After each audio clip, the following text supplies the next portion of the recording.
जय हिंद स्टूडेंट्स। तो कैसे हैं आप सब? आई होप हमारा होमोनिम्स का पार्ट 1 आपको पसंद आया होगा। I have come with some more homonyms for you today. ये भी बहुत इंटरेस्टिंग है एज वेल एज इंपॉर्टेंट है। So let us start with the homonyms. Alright, अब देख सकते हैं आप the first homonym elicit and illicit. अब इसमें बेसिकली जो डिफरेंस है दैट इज ओके, स्पेलिंग में ई और आई का फर्स्ट लेटर का एलिसिट इलिसिट, बट मीनिंग में वास्ट डिफरेंस है। एलिसिट होता है टू ड्रॉ और ब्रिंग आउट समथिंग। जब आप किसी फैक्ट को रिवील करते हैं या किसी बात को बाहर लाते हैं दुनिया के सामने, that is the meaning of elicit, basically to reveal something. Look at the example, the teacher elicit the correct response, मतलब फ्रॉम द स्टूडेंट्स, मतलब टीचर ने स्टूडेंट से सही आंसर पूछा या निकलवाया। The next one is illicit. Illicit होता है इलीगल, गैर कानूनी। The drug lord was arrested for his illicit activities, मतलब गैर कानूनी, इलीगल। अब देखिए सिंपल है, इनको मैं आपको एक याद करने का हिंट भी दे सकती हूँ। ई जनरली रेफर्स फॉर, जैसे एग्जिट, तो ई को आप ऐसे ध्यान रख सकते हैं, बाहर निकालना। तो एलिसिट का मतलब हो गया किसी चीज को बाहर निकालना, to reveal something, to tell something. और आई जैसे होता है, जैसे इनवर्ड, इनसाइड, तो इलिसिट हो गया इलीगल। आप इस तरीके से याद रख सकते हो। Then the next is eminent, eminent and eminent. Very important again. Eminent होता है फेमस, रिस्पेक्टेड, जैसे हमारे देश की जो फेमस पर्सनालिटीज हैं, फॉर एग्जाम्पल प्राइम मिनिस्टर, आप बोल सकते हो prime minister is an eminent personality of our country, means very very important. Example, the eminent doctor won the physician of the year award, मतलब famous, respected. The next is imminent. Eminent का मतलब होता है inherent या intrinsic, मतलब जो चीज already inculcated है, आप कह सकते हो पहले से ही मौजूद है। कोई चीज अगर पहले से ही प्रेजेंट है, मौजूद है, इंक्लूडेड है, उसके लिए हम वर्ड यूज कर सकते हैं immanent, means the magazine of the poem, the meaning of the poem was immanent and not easily recognized। मतलब जो पोएम का मीनिंग था वो इन डेप्थ था, आप उसको जब तक डिटेल में नहीं पढ़ोगे, सीरियसली नहीं पढ़ोगे, आप उसको समझ नहीं सकते। And the last one is imminent. Imminent होता है ready to take place, anything which is unavoidable. Imminent, unavoidable, जिसको हम टाल नहीं सकते, इनएविटेबल। तो इस वर्ड का मतलब होता है anything which is likely to happen in near future, और आप उसको अवॉइड नहीं कर सकते, so unavoidable. The fight between two sisters became imminent from the moment the younger one returns from a job in Patiala, means unavoidable। तो कोई भी चीज जिसको हम अवॉइड नहीं कर सकते, for example death, we people are mortal, so death is imminent, मतलब हम उसको अवॉइड नहीं कर सकते, it can happen any time. So anything which is related to near future, या कोई भी काम है जिसको हम टाल नहीं सकते। So eminent, imminent and imminent. The next one is its and its। Students, a very very important one। ये past year में errors में आ चुका है, ITS और IT apostrophe S का difference, प्लस ये वर्ड मीनिंग के सेक्शन में CDS एग्जाम में आ चुका है। Please pay attention to it. देखिए ITS, it's is a possessive adjective, it is a pronoun and it is called as possessive adjective. इसका मतलब होता है जब कोई चीज किसी की होती है। अब इट प्रोनाउन कहाँ यूज होता है? नॉन लिविंग के लिए, या बेसिकली आप कह सकते हो एनिमल्स के लिए, न्यू बॉर्न के लिए, तो सिंगुलर के लिए यूज करते हैं हम इट को। तो इसी का पोसेसिव एडजेक्टिव होता है इट्स, जैसे यू का योर, आई का माई, तो सिमिलरली इट का its, ITS। The baby will scream as soon as its mother. अब देखिए बेबी का जेंडर नहीं दिया गया, इसलिए हमने यहाँ पर इट्स का यूज कर दिया, सो ITS। The next one is it's a beautiful day. यहाँ पर जो IT apostrophe S है, it is the short form of it is basically it plus helping verb is। तो IT apostrophe S is the short form of IT apostrophe S is the contracted or short form of it is। जैसे he is की he apostrophe S, she is का she apostrophe S, so similarly it is का it apostrophe S। अब exam में error में आ सकता है, जैसे ITS लगना है, ठीक है, the party agreed to, the people agreed to its rules and regulations. तो वहां पे इट्स लगा है लेट्स से किसी पार्टी के लिए, क्योंकि वो नॉन लिविंग है, सिंगुलर आइडेंटिटी है, तो ITS, तो वहां पर आपको IT अपॉस्ट्रोफी एस दे देंगे, या इट्स हॉट टुडे में IT अपॉस्ट्रोफी एस होना चाहिए, ITS दे देंगे। So you will have to figure out the difference. Then the next is lose and lose, LOSE LOOSE, सिर्फ एक O का डिफरेंस है। पहला lose is a verb, it means to misplace or not win, मतलब जब कोई चीज आप खो देते हो या फिर आप जीतते नहीं, मतलब हार जाते हो, ठीक है। फॉर एग्जाम्पल अगर मेरा पेन खो गया, I can say I lost my pen, LOSE lose का पास्ट टेंस हो जाता है लॉस्ट, और थर्ड फॉर्म भी लॉस्ट होती है। या अगर इंडिया मैच हार गई, क्रिकेट मैच हार गई, तो हम क्या बोलेंगे, इंडिया लॉस्ट द मैच। तो लूज मतलब खोना या कोई मैच हारना। सेंटेंस देखते हैं, mom glared at a third, if you lose that new lunch bag lunch box don't even think of coming home, मतलब अगर तुमने नया लंच बॉक्स खो दिया। Next is LOOSE, LOOSE loose का मतलब होता है something not of your size, कोई चीज जो आपको ढीली होगी। नाउन है, sorry, it's a noun to not be tied verb. Okay, all right. His clothes were loose, उसके clothes ढीले थे, ठीक है।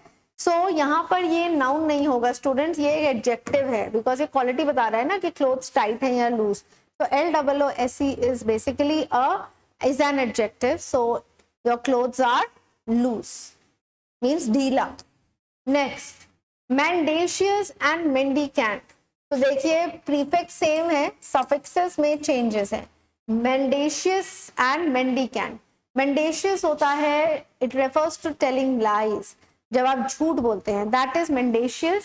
If you are mendacious in life, मतलब अगर आप झूठ बोलते हैं। मेंडिकेंट का मतलब एक्ट ऑफ बेगिंग, जब हम किसी से कोई चीज गिड़गिड़ा के मांगते हैं, हमारी बहुत ज्यादा जरूरत होती है, हम लिटरली किसी के आगे बेग करते हैं, हम गिड़गिड़ा के मांगते हैं। आई रिपीट, मेंडेशियस होता है झूठ बोलना, और मेंडिकेंट होता है, it refers to the act of begging, जब हम किसी से किसी चीज के लिए बहुत ज्यादा गिड़गिड़ाते हैं। If you are mendacious in life, मतलब if you tell lies, you will have to be mendicant later to win their trust back again, मतलब आपको उसके बाद बहुत स्ट्रगल करना पड़ेगा, लिटरली बैक करना पड़ेगा किसी का ट्रस्ट वापस जीतने के लिए। So don't be mendacious in life, मतलब झूठ नहीं बोलना। Don't be mendacious in life, because if you are mendacious, you will have to mendicant. You will have to be mendicant later. बाद में आपको बहुत ज्यादा स्ट्रगल करना पड़ेगा, लिटरली दूसरों के सामने गिड़गिड़ाना पड़ेगा। Next is precede and proceed। देखिए प्री एक रूट वर्ड है, प्री का मतलब होता है before, pre means to come before, okay. Pre-writing precedes the rough draft of good papers, मतलब pre-writing precedes पहले होना चाहिए। So pre का मतलब होता है before। Next is proceed होता है to go ahead। He proceeded to pass back the failing grades on the exam, मतलब उसने आगे पढ़ना शुरू करा। जैसे हम बोलते हैं ना प्लीज प्रोसीड, मतलब आगे पढ़ाइए या आगे बढ़िए, प्लीज प्रोसीड। तो प्रोसीड मतलब आगे बढ़ना, और प्रोसीड मतलब पुराना या प्रीवियस, जैसे आपने सुना होगा ना वर्ड प्रीपोन, प्रीवियस, प्रीव्यू, इन सब में PRE रूट वर्ड लगा है, जिसका मतलब होता है पहले, फाइनल आउटकम, फाइनल शो से पहले, तो प्रीव्यू या previous. Similarly proceed. Then the next one, principal and principle, very very important. अब देखिए PRINCIPL, प्रिंसिपल के दो मीनिंग होते हैं। एक तो होता है इसका मतलब मोस्ट इंपॉर्टेंट, जहां पर ये एक एडजेक्टिव है, और दूसरा मतलब इसका होता है पर्सन हु हैज अथॉरिटी, मतलब प्रधानाचार्य। आई रिपीट, PAL प्रिंसिपल का एक मतलब होता है vital, the most important thing, और दूसरा प्रिंसिपल का मतलब होता है प्रधानाचार्य, जो हमारे स्कूल में होते हैं principal of the school. The principal, यहाँ पे एडजेक्टिव यूज हुआ है PAL, मतलब most important. The principal ingredient in chocolate chip cookies is chocolate chips, मतलब the main ingredient in chocolate chip cookies में क्या होता है, chocolate chips. Second sentence, the principal of the school does the announcements each morning, जो school का प्रधानाचार्य है वो अनाउंसमेंट्स करता है। Like obviously there is a principal in the school, तो प्रिंसिपल प्रधानाचार्य। The principal rule to follow is whatever it is. तो प्रिंसिपल रूल हो गया द मेन रूल. तो प्रिंसिपल के दो मतलब हैं, एक तो मेन हो गया और दूसरा स्कूल का प्रिंसिपल जो आपके प्रधानाचार्य होते हैं. The next is PLE principle, PRINCIPLE. देखिए इस प्रिंसिपल का मतलब होता है आपके मॉरल वैल्यूज, आपके सिद्धांत. लाइफ में जो हमारे सिद्धांत होते हैं जिन पे हम अमल करते हैं वो होता है PLE principle, general of fundamental truth. The study was based on the principal of gravity. इस तरीके से भी यूज कर सकते हो आप उसको. आप ऐसे भी बोल सकते हो he follows his principles in life, मतलब वो अपने लाइफ में अपने सिद्धांत को बहुत ज्यादा अहमियत देता है. तो प्रिंसिपल मतलब सिद्धांत भी होता है और ऐसे भी यूज हो सकता है जैसे किसी चीज का प्रिंसिपल मतलब किसी रूल पे कोई चीज बेस्ड हो, जैसे principle of gravity. The principal taught us many principles of life, मतलब द स्कूल के प्रधानाचार्य ने हमें प्रिंसिपल्स ऑफ लाइफ सिखाए, मतलब लाइफ की मॉरल वैल्यूज और एथिक्स के बारे में बताया. The next is perquisite and prerequisite. देखिए परक्विसिट होता है it's a special right of privilege enjoyed as result of one's position. जब आप एक बहुत इंपॉर्टेंट पोजीशन पे पहुंच जाते हैं और तब जो आपको फैसिलिटीज मिलती हैं, that is the meaning of the word perquisite. Okay, जो आपको फैसिलिटीज मिलती है, अगर आप किसी गवर्नमेंट जॉब में हो, एक अच्छी पोजीशन पर हो, there are certain set of facilities. You get a house और you get a government car, you get maybe bodyguards or you get helpers. तो वो क्या हो गया था, facilities you enjoy because of being on that position. तो उसको हम बोलते हैं perquisite. और prerequisite, अब देखिए pre word फिर आ गया यहाँ. pre मतलब before. Prerequisite is, what does it mean? It is required as a prior condition for something else. मतलब कुछ अचीव करने के लिए जो आपको काम करने पड़ते हैं, मेहनत करनी पड़ती है. तो जब अचीव कर लिया तो आपको सर्विसेज मिलेंगी, फैसिलिटीज मिलेंगी, दोज आर परक्विसिट. और उन चीजों को अचीव करने के लिए, उस पोजीशन को हासिल करने के लिए आपको क्या करने पड़ते हैं, प्रीरेक्विजिट. प्रीरेक्विजिट मतलब पहले मेहनत करनी पड़ेगी. There are many prerequisites that need to be fulfilled before you start enjoying your position at office and enjoy the perquisites it gets you. मतलब आपको अगर एंजॉय करने हैं फैसिलिटीज एट अ पोजीशन तो उसके लिए आपको पहले बहुत मेहनत करनी पड़ेगी. तो वो क्या हो गया, प्रीरेक्विजिट. और जो फैसिलिटीज आपको मिलेंगी वो हो गए perquisite. The next very important again students, past year में आया भी था, 2 बार आ चुका है, एनडीए में अलग, सीडीएस में अलग. परस्पिक्युअस एंड परस्पिकेशियस. परस्पिक्युअस होता है expressing things clearly. To be a motivated trainer you need to be perspicuous, means you need to be clear, you need to be vivid, you need to be conspicuous in what you do.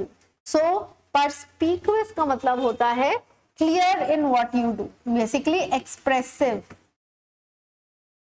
Next perspicacious होता है which means having a ready understanding of things, keenness in judgment. किसी चीज को परखने की जब हमारे अंदर एक क्षमता होती है, हमारे अंदर एक एबिलिटी होती है किसी चीज को परखने की कि सही है या गलत है, that is the meaning of perspicacious. Being perspicacious is very important to be a successful HR management, means able to judge the qualities or what is right or wrong. So I repeat, perspicacious का मतलब होता है clear. You have to be clear about things. Okay, to be a good teacher you need to be perspicuous, means you need to be clear and expressive. Only then the students will understand you. और perspicacious का मतलब होता है चीजों को समझना, what is right और wrong. Interviewer है, वो जो भी इंटरव्यूई है जो इंटरव्यू देने आ रहा है, वो परख जाता है उसके बोलने के तरीके से, उसके मैनरिज्म से, उसके फेशियल एक्सप्रेशन से कि वो पर्सन एलिजिबल है पोस्ट के लिए या नहीं. तो that is the meaning of perspicacious. Now the next one, proscribe and prescribe. Again very important. देखिए एक लेटर का फर्क है. प्रोस्क्राइब मतलब होता है बेसिकली बैन कर देना, किसी चीज को कंडेम करना या फॉरबिड करना, मींस मना कर देना, खत्म कर देना. Condemn means criticise. तो जब हम किसी चीज को डिसलाइक करते हैं, कंप्लीटली बैन कर देते हैं, that is the meaning of proscribe, basically ban कर देना. और प्रेस्क्राइब सिंपल है. प्रेस्क्राइब जैसे वर्ब है, डॉक्टर होता है, आपको मेडिसिन क्या करता है, प्रेस्क्राइब. किस पे लिख के देता है, प्रिस्क्रिप्शन. तो प्रिस्क्रिप्शन तो वो पेपर होता है जिसपे डॉक्टर मेडिसिन लिखता है. एंड डॉक्टर जो मेडिसिन लिखता है उसको हम ये नहीं बोलते doctor gave you medicine, we always say doctor prescribes you medicine. Now look at the sentence. In his prescription to the patient the oncologist prescribed the consumption of tobacco. Proscribed लिखा है, prescribe नहीं लिखा। Be very very careful, आपको ये exams ये words इस तरीके से सिनोनिम्स में आ सकते हैं। सो यहाँ पे प्रोस्क्राइब मतलब मना कर दिया उसको कंजम्पशन ऑफ टोबैको, प्रेस्क्राइब नहीं करा है। प्रेस्क्राइब मतलब टू सजेस्ट, टू गिव, उसको लिख के दी है कि दवाई खाओ। और प्रोस्क्राइब का मतलब होता है मना कर देना, बेसिकली उसको मना कर दिया। Alright, I move to the next one. Rain और rein, REIGN REIN, reign word आपने हिस्ट्री में पढ़ा होगा। रेन क्या होता है? बेसिकली रूल, जैसे राजा का कोई भी रूलिंग पीरियड होता है from this year to this year, that is reign. जिस टाइम उसने राज कराए, रूल कराए, the period during which an authority is in throne. और REIN रेन होता है हार्नेस, टू कंट्रोल, बेसिकली किसी का कमांड आपके हाथ में होना। अगर लेट्स से अगर आप हॉर्स राइडिंग कर रहे हो तो आपने एक हॉर्स को पुल करते हो ना, वो क्या होता है? हार्नेस। रेन आपके हाथ में होती है, एक बेल्ट होती है, दैट इज अ रेन। या अगर आपके पास एक डॉग है, आपने डॉग के कॉलर बैंड गले में पट्टा डाल दिया, उसका जो स्ट्रिंग होता है या रिमोट होता है आपके हाथ में, तो that string is a rain. तो rain is basically anything through which you can control an animal और अ थिंग। और REIGN रेन होता है वो टाइम जिस टाइम एक राजा ने रूल किया था। Now look at the sentence, under the reign of the British, मतलब उसके राज के टाइम पे, ब्रिटिशर्स के राज के टाइम पे, many reigns were put on Indians, मतलब कंट्रोल इंडियंस पर लगाया गया था। Now the next one, stationery and stationery. Please learn the difference students, very very important. और कई बार स्टूडेंट्स को पता होता है कि स्टेशनरी का मतलब टू बी स्टिल होता है, बट लिखने में स्पेलिंग में कंफ्यूज हो जाते हैं कि ARY है या ERY। So please remember, ARY जो स्टेशनरी है उसका मतलब होता है टू हॉल्ट, स्टैंड स्टिल, एक पोजीशन पे जब हम स्टैचू हो जाते हैं ना, that is the meaning of stationary, ARY। The accident was my fault because I ran into a stationary object. पेड़ में अगर आपने अपनी गाड़ी हिट कर दी तो वो स्टेशनरी ऑब्जेक्ट है, means anything which does not move. और स्टेशनरी होता है paper, pencil, rubber, eraser, I mean sharpener, scale, ये सब जो आइटम्स होते हैं, बुक्स हो गई, आपको स्टेशनरी शॉप में मिलती है। So ARY stationary is to be still and ERY stationery हो गई जो आपके स्टेशनरी आइटम्स होते हैं। Then the next one is tortuous and torturous. Tortuous होता है full of twist and turns. Okay, life is tortuous, life में कुछ भी सीधा नहीं होता, सही नहीं होता, ट्विस्ट एंड टर्न्स हैं। आज कुछ अच्छा हो रहा है, कल बुरा हो रहा है, फिर कुछ और ही हो रहा है, तो that is the meaning of tortuous. Then torturous होता है टॉर्चर करना, किसी को परेशान करना, अनॉय करना, टीज करना, मोलेस्ट करना, that is the meaning of torturers. Means किसी को अननेसेसरीली अनॉय करना, हैरेस करना basically. It is characterized by pain or suffering. Now look at the sentence, driving on the tortuous roads of hill stations.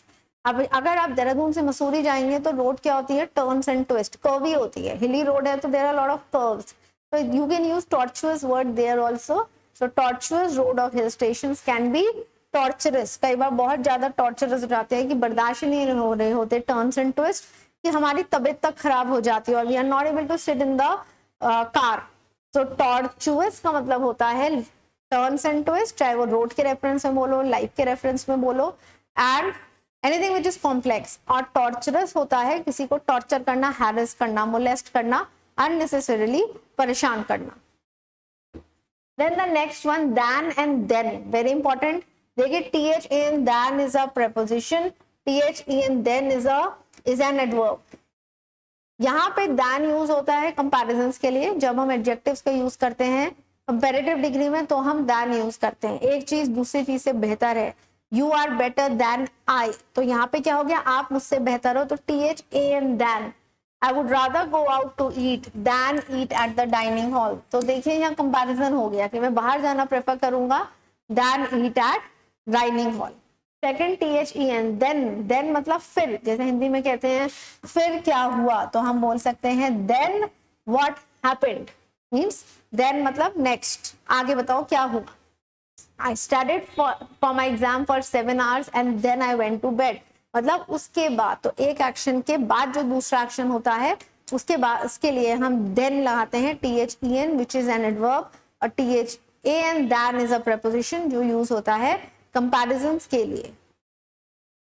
Then the next is there and they are. Very important. अभी तक I have seen lot of students school भी हो गया है but काफी students I don't know why वो THEIR और THERE में कंफ्यूज रहते हैं. देखिए THEIR their is as possessive form of they. It is basically possessive adjective. जैसे अभी हमने ITS करा था, सिमिलरली THEIR दे का पोसेसिव फॉर्म होता है THEIR. तो देयर का मतलब हो गया उनका. जैसे हिंदी में हम कहते हैं उनका. Their house is at the end of the block, मतलब उनका घर. सो THEIR मतलब उनका.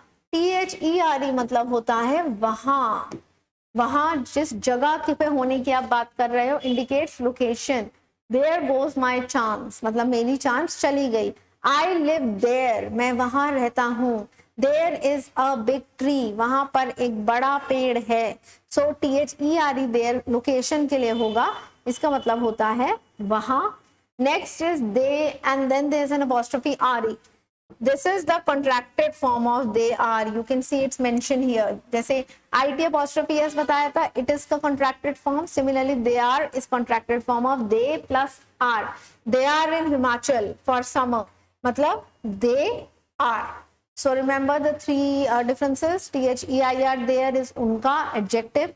THERE there means वहाँ place के लिए. और THE apostrophe R is contracted form of they are. Then the next is through, thorough and though. Through होता है basically finished, in or out. He plowed right through the other team's defense line. तो through का मतलब हो सकता है position के लिए हो सकता है जैसे गुजर के जाना. ठीक है, कहीं से गुजरना. अगर हम प्लेस की बात करें,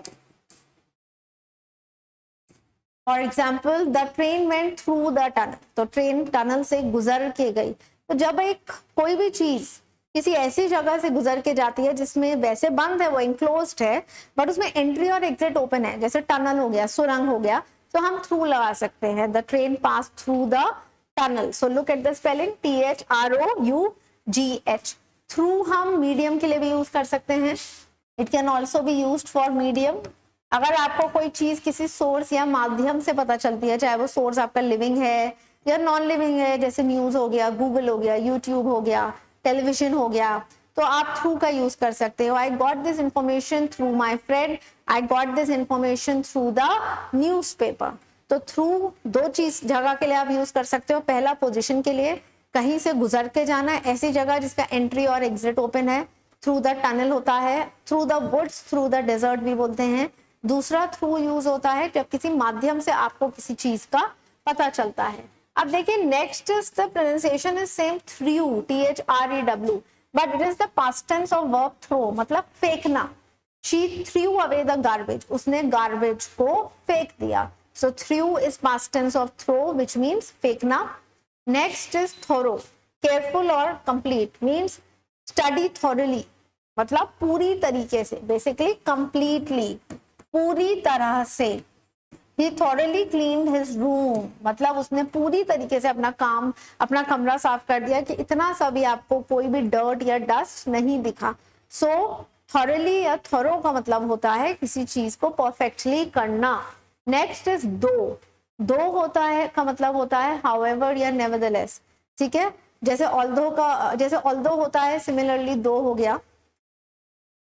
He is really a sweetheart though he looks tough on the outside. Means वो बहुत अच्छा है जबकि. So दो का मतलब हिंदी में निकलता है जबकि. Though he studied hard he failed, मतलब जबकि वो बहुत पढ़ा पर वो फेल हो गया. So दो का मतलब होता है जबकि. So please remember these four homonyms. Through गुजरना या किसी माध्यम के जरिए. The next through past tense of throw which means फेंकना. The next thorough होता है कोई काम पूरी तरीके से करना. And next दो होता है जबकि. Then the next one TO, TOO and TW.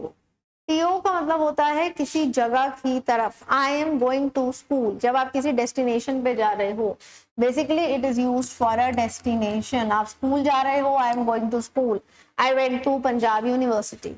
Next TOO, ये एडवर्ब है, एक इंटेंसिफायर है. इसका मतलब होता है excessive. He drank too much and was unable to drive home.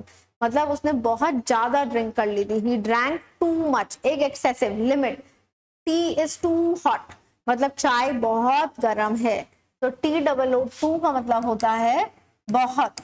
Next is TWO, इसका मतलब होता है number 2, only 2 people are responsible, तो 2 1 2 3 4 काउंटिंग है, ये तो नंबर्स हैं, क्लियर। सो TO इज किसी डेस्टिनेशन पे, I am going to school, I am going to college, I am to my house, I am going to my friends house. TOO is an adverb and intensifier, it is too cold today, it is too hot today, and next TWO2 मतलब number 2. Then the next is venal and venial.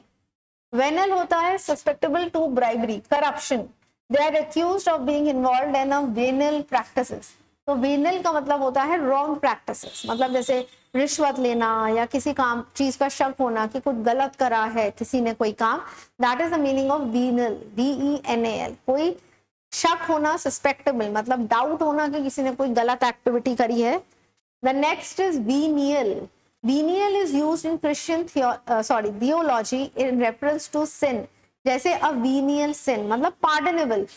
Pardonable sin होता है, pardon मतलब forgive, माफ करना, तो venial sin होता है basically ऐसी गलती जिसको आप माफ कर सकते हैं.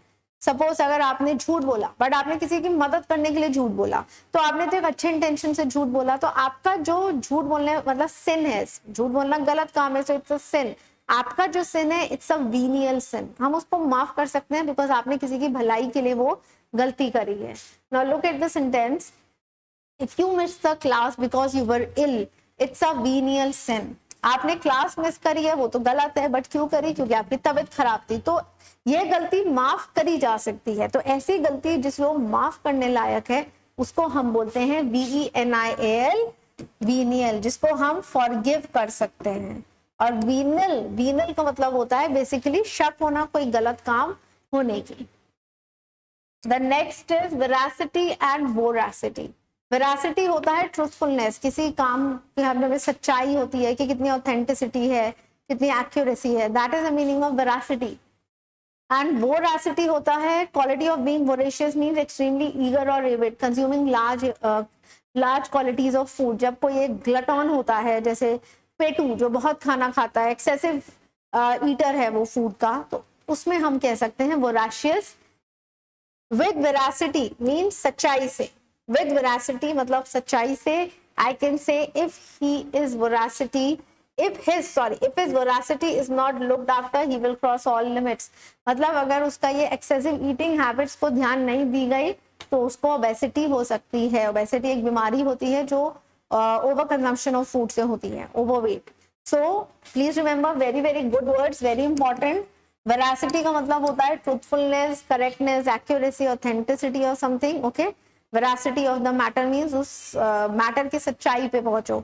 और वोरासिटी का मतलब होता है, या बीइंग वोरेशियस का मतलब होता है एक्सेसिव ईटर ऑफ फूड.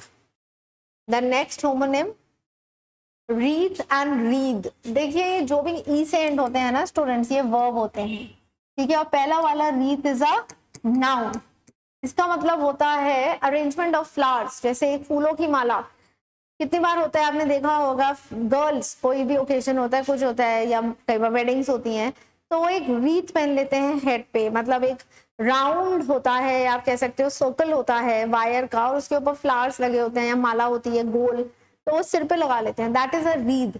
या किसी की डेथ होती है तो हम उसको ऐसे एक राउंड शेप में ऐसे आप कह सकते हो होता है, और उसमें चारों तरफ फ्लावर्स होते हैं.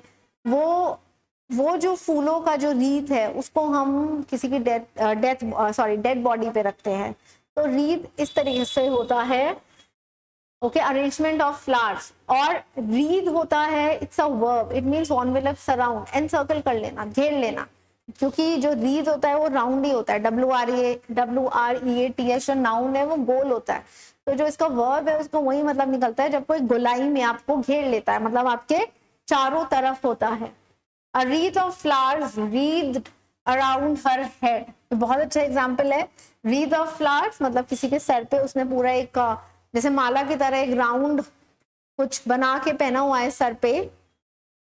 रीड अराउंड हर हेड, और वो कहाँ फैला हुआ है? उसके सर के चारों तरफ. So this is the meaning. Then the next is cannon and canon. पहला कैनन डबल एन है, दूसरा सिंगल एन है। पहला कैनन का मतलब हो गया तोप। Basically it's a large mounted weapon that fires heavy projectiles. तोप बोलते हैं ना हिंदी में, तोप, हेवी गन्स या तोप, उनको बोलते हैं cannon, CANNON। So it's a noun, it's a thing. Cannon includes guns and all. और double NON, this is a good one. Single NON, canon का मतलब होता है लॉ, रूल और कोड ऑफ लॉ। कोई भी नियम जो बनाया हुआ है हमारे गवर्नमेंट के through. The government passed a canon to preserve the old cannons.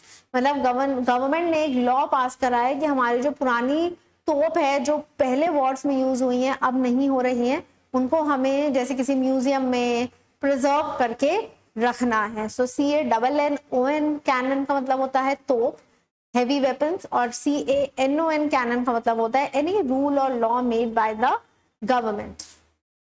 Then the next one, emigrate और immigrate. Students, very very important, अभी लास्ट CDS एग्जाम में आया भी था। emigrate, immigrate. emigrate होता है टू लीव वन कंट्री। देखिए इससे प्रीवियस एक होमोनिम में मैंने आपको बताया था ई और आई कैसे ध्यान रखना है। ई मतलब एग्जिट, तो बाहर जाना, आई मतलब इनसाइड, तो अंदर आना। आप इस तरीके से एक हिंट बना के माइंड में याद रख सकते हैं। तो एमिग्रेट उस पर्सन को कहते हैं जो अपना देश छोड़ के किसी और देश में सेटल होता है। आप इंडिया छोड़ के कहीं दूसरे देश में सेटल हो जाते हैं, so you have emigrated from your country, you are an emigrant. He emigrated from India to Australia. और इमिग्रेट होता है जब दूसरे देश से कोई हमारे देश में आके सेटल होता है। To come to a country which one is not a native. कोई दूसरे देश से, कोई दूसरे देश का सिटीजन अगर इंडिया में आके सेटल हो रहा है तो हमारे लिए वो कौन हो गया? इमिग्रेंट। सो आई रिपीट, अगर हमारे देश का कोई सिटीजन है वो दूसरे देश में सेटल हो रहा है वो इमिग्रेंट, और दूसरे देश का कोई सिटीजन है वो हमारे देश में आके बस रहा है तो वो immigrant. My next door neighbour is an American immigrant, मतलब अमेरिका से वो इंडिया में आ गया। तो आप ई और आई से इसको याद रखेंगे तो आप कभी गड़बड़ नहीं करेंगे, you will not get confuse. Then the next is found and founded. Again very important, ये एरर्स में कई बार आया हुआ है।